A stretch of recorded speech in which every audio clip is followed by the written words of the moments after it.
Hello friends, ELF की जानब से मैं हूं मोहम्मद असद इलियास नजम। तो जैसा कि दोस्तों आप लोगों को पता ही है कि पिछले वाली वीडियो में हमने एनालिसिस को कंप्लीट किया था। SDLC की सेकंड वाली फेज़ पिछले वाली वीडियो में हमने कंप्लीट कर ली थी। अब हम चलते हैं नेक्स्ट वन की तरफ, वो है दोस्तों डिज़ाइन। अब देखते हैं हम डिज़ाइन को डिटेल में। दोस्तों जैसा कि आपको पता है कि जो पिछले वाली वीडियो हमने गो थ्रू की है उसमें हमने एनालिसिस की फेस में एंड पे एक रिक्वायरमेंट्स की जो रिपोर्ट थी, एनालिसिस की जो रिपोर्ट थी, वो हमने अपनी हाई मैनेजमेंट को सबमिट करवा दी थी कि वो उसे अप्रूव करें।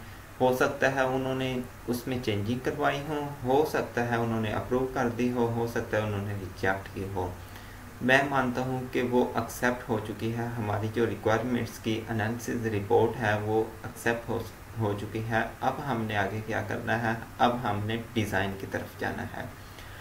सिस्टम एनालिस्ट पहले भी काम कर रहा था, अब भी सिस्टम एनालिस्ट काम करेगा। Analyst work on design of new system, वो न्यू सिस्टम के डिज़ाइन पे काम करेगा। लॉजिकल रिप्रेजेंटेशन ऑफ सिस्टम, ये लॉजिकल रिप्रेजेंटेशन के बारे में बताएगा सिस्टम की, कि लॉजिकली सिस्टम किस तरह हमारा वर्क करेगा। बेसिकली डिज़ाइन होता ही ये है कि ये बताता है सिस्टम किस तरह कहाँ पे क्या चीज़ इनपुट लेगा, कहाँ से क्या चीज़ आउटपुट करेगा, और हमारा यूज़र उस पर किस तरह मूव करेगा, और हमारी स्टोरेज कहाँ पे होगी। इस किस्म की तमाम तर चीज़ें जो होती हैं वो डिज़ाइन में हम कवर कर लेते हैं, ताकि इम्प्लीमेंटेशन वालों को इन चीज़ों की तरफ नहीं जाना पड़ता, वो डायरेक्ट देखते हैं और उस चीज़ को बना कर दे देते हैं। तो देखते हैं इसकी कुछ टाइप्स होती हैं। डिज़ाइन की 3 टाइप्स हैं, लॉजिकल डिज़ाइन, फिज़िकल डिज़ाइन और रिपोर्ट। देखिए लॉजिकल और डिज़ाइन और फिज़िकल तो डिज़ाइन होता है, एंड पे जो रिपोर्ट होती है वो इन दोनों को मिलाकर, जैसे हमने पिछले वाले दोनों फेजेस में हमने एक रिपोर्ट जमा करवाई है, इसी तरह इसमें भी हम एक रिपोर्ट एंड पे जमा करवाएंगे। देखते हैं फर्स्ट वाले लॉजिकल डिज़ाइन। दोस्तों लॉजिकल डिज़ाइन बेसिकली वो डिज़ाइन होता है जो लॉजिकली सिस्टम को जाहिर करता है, लॉजिकली सिस्टम के बारे में बताता है। Functional capabilities of A system की जो होती हैं वो होती हैं लॉजिकल डिज़ाइन में। बेसिकली आप अगर देखें एक स्कूल सिस्टम की मैं बात करता हूँ, एक स्टूडेंट कैसे एडमिशन लेता है, वो स्टूडेंट कैसे क्लासेस अटेंड करता है, कैसे उसके क्विज़ होते हैं, कैसे मिड टर्म्स होते हैं, कैसे फाइनल एग्ज़ाम होते हैं, कैसे उसका रिज़ल्ट आता है। और अगर मैं फैकल्टी की बात करूँ, वो कैसे क्लासेस अटेंड करती है, क्लासेस में लेक्चर देती है, उसके बाद पेपर बनाती है और बच्चों से एग्ज़ाम कंडक्ट करती है। इसी तरह एडमिशन ऑफिस अपना का, ये वाली तमाम तर चीज़ें लॉजिकल डिज़ाइन में बयान की जाती हैं। Describe system components interaction between them. देखिए सिस्टम कंपोनेंट्स तो ये होते हैं फैकल्टी और स्टूडेंट, और ये सारे कंपोनेंट्स हो गए। इनके दरमियान में इंटरेक्शन क्या होगी कि स्टूडेंट इंटरेक्ट करेगा एडमिशन ऑफिस के साथ एडमिशन लेने के लिए। इसी तरह मुख्तलिफ़ चीज़ों में इंटरेक्शन होती है, टीचर से लेक्चर्स लेने के लिए या टीचर से लेक्चर डिलीवर करने के लिए स्टूडेंट के साथ इंटरेक्शन करेगा। ये तमाम पर जो चीज़ें होती हैं इन्हें कहते हैं हम इंटरेक्शन या सिस्टम कंपोनेंट्स के दरमियान में इंटरेक्शन। केस टूल्स, ये बेसिकली एक कंपनी है जो टूल्स प्रोवाइड करती है सॉफ्टवेयर डेवलपमेंट को आसान और इनएक्सपेंसिव और विद इन टाइम कंप्लीट करवाने के लिए ये कुछ टूल हमें प्रोवाइड करती है। वो टूल कौन कौन से हैं वो देखते हैं। सबसे पहले ये चीज़ देखें कि केस स्टैंड फॉर किस चीज़ के है। Computer aided software engineering case होता है। C computer, A aided, S software, E engineering ये केस होता है।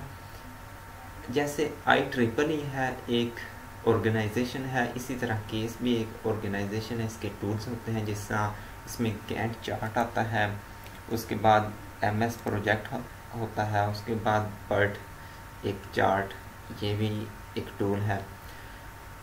देखें दोस्तों ये तमाम तर चीज़ें आपके सिलेबस से बियॉन्ड हैं, ये आप लोगों के सिलेबस में मेरे ख्याल से नहीं दी हुई। अगर आप लोगों ने इन चीज़ों को भी डिटेल में पढ़ना है तो मैं आपको ये चीज़ें डिटेल में पढ़ाऊँगा। आप मुझे जस्ट कमेंट में बता दें या आप easyllearningflag@gmail.com पे मुझे मैसेज कर दें। गैंट चार्ट बेसिकली क्या होता है, ये टाइम के बारे में बताता है कि इतना टाइम इस फेज़ के लिए हम देंगे, इतना टाइम इस फेज़ के लिए, इतना टाइम कोडिंग के लिए, इतना टाइम इम्प्लीमेंटेशन के लिए, इतना टाइम मेंटेनेंस के लिए, इतना टाइम प्लानिंग के लिए। ये वो वाली चीज़ें होती हैं। वैसे मैंने एक डायग्राम रखी तो है इसमें, हाँ, गैंट चार्ट की है। देखिए गैंट चार्ट में क्या होता है, जैसे ये प्लानिंग है, प्लानिंग 19 जन से स्टार्ट हो रही है, 19 मार्च तक जा रही है। इसी तरह रिसर्च है, ये आप दे सकते हैं यहाँ तक। उसके बाद रिसर्च जो है वो हम फेब में स्टार्ट कर लेंगे और मार्च तक जाएगी। बेसिकली ये जो 19 है ये डेट नहीं, ये मंथ का सॉरी ईयर का नाम है। 2019 में ये कोई बनी होगी। डिज़ाइन क्या है, वो मार्च के स्टार्ट से तकरीबन स्टार्ट ले लेंगे और अप्रैल तक जाएंगे। इम्प्लीमेंटेशन जो है ये तकरीबन हम जुलाई तक कर लेंगे और फॉलो अप उसको आगे करेंगे। लेकिन जो ये फेजेस हैं ना SDLC की, इनके लिए ही हम एक चार्ट बनाते हैं, उसे हम गैंट चार्ट कह देते हैं। ये चीज़ें बताता है कि क्या चीज़ कितना टाइम लेगी कौन सी फेज़ में। फिज़िकल डिज़ाइन, दोस्तों फिज़िकल डिज़ाइन बेसिकली ये जनरल सा थोड़ा सा सिस्टम को बताता है। ये होता है describe how a proposed system will deliver general capabilities described in logical design. Logical design में जो हमने बताया है वो किस किस तरह चीज़ काम करेगी। फिज़िकल डिज़ाइन में बेसिकली जैसे आप एडमिशन लेने जाते हैं तो आपके पास एक रिज़ल्ट कार्ड होता है कि आपने ये वाली क्लास पास की हुई है, अब आप अगले वाली क्लास में बैठने के लिए आए हैं, उसमें पढ़ने के लिए आए हैं। ये आपके पास क्या हुई रिक्वायरमेंट होती है स्कूल वालों की कि आपके पास एक सर्टिफिकेट हो या पिछले वाली क्लास का जो है रिज़ल्ट कार्ड हो। इस किस्म की जो चीज़ें होती हैं वो होती हैं फिज़िकल डिज़ाइन में कि कहाँ पे यूज़र क्या चीज़ लेकर आएगा, मैनेजर क्या चीज़ देगा। ये वाली तमाम तर चीज़ें आती हैं फिज़िकल डिज़ाइन में। इनको देखते हैं।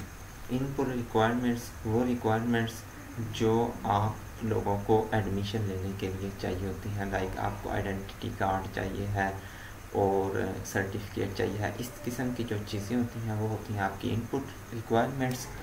और आउटपुट रिक्वायरमेंट्स जो सिस्टम आपके लिए डिलीवर करेगा, लाइक आपको एक रिज़ल्ट मिलेगा पास करने पे एग्ज़ाम, या इस किस्म की जो चीज़ें होती हैं वो आउटपुट्स होती हैं हमारी। स्टोरेज के आपको स्टोरेज पे एक चाहिए है, जैसे टिकटॉक ऐप चला रहे हैं आपको रैम चाहिए है या उसमें हार्ड डिस्क चाहिए जहाँ पर वो इंस्टॉल होगी। इस किस्म की जो चीज़ें होती हैं वो होती हैं इसमें। प्रोसेसिंग रिक्वायरमेंट्स, इसके लिए प्रोसेसिंग का कौन सा प्रोसेसर एटलीस्ट होना चाहिए। सिस्टम कंट्रोल रिक्वायरमेंट्स होती हैं, बैकअप एंड रिकवरी। ये तमाम तर चीज़ें जो हैं फिज़िकल डिज़ाइन में हम बताते हैं कि लाइक आप टिकटॉक चलाएंगे, उसके लिए आपके सिस्टम में 1 GB रैम हो, इतनी हार्ड हो, और उसके लिए जब आप चलाएं तो आपके पास एक सेल फ़ोन नंबर होना चाहिए जिसके थ्रू आप अपनी आईडी बनाएं, या आपके पास जीमेल अकाउंट होना चाहिए। ये वाली जो चीज़ें होती हैं वो हम फिज़िकल डिज़ाइन में बताते हैं। लास्ट पे रिपोर्ट, जैसा कि हर फेज़ में हम एक रिपोर्ट बनाते थे, मीन क्या हुआ, हम इसमें क्या करेंगे लॉजिकल और फिज़िकल डिज़ाइन में जो हमने आइडेंटिफिकेशन की है उसकी बेस पे एक रिपोर्ट अपनी हाई मैनेजमेंट को दे देंगे। वो हमारी जो रिपोर्ट है हाई मैनेजमेंट के पास इस चीज़ का अख्तियार होगा, उसे एक्सेप्ट कर सकती है या उसे रिजेक्ट कर सकती है। Detailed report on logical and physical design is submitted to higher management. ये हायर मैनेजमेंट को सबमिट करवा दी जाती है। May include presentation and explanation of system. इसमें सिस्टम की प्रेजेंटेशन और एक्सप्लेनेशन भी हो सकती है। देखिए इसमें सिस्टम एनालिस्ट जो है ये मैनेजर्स के पास या जो रेलिवेंट बंदे हैं जिन्होंने कोड करना है उनको एक प्रेजेंटेशन के थ्रू भी ये चीज़ें समझा सकते हैं या उनको एक्सप्लेन कर सकते हैं जो आप ये सिस्टम एनालिस्ट रिपोर्ट सबमिट करवाएगा। दोस्तों आज के लिए इतना ही। दोस्तों अगर आप लोगों को मेरी ये वीडियो पसंद आई है please hit the like button and subscribe my channel.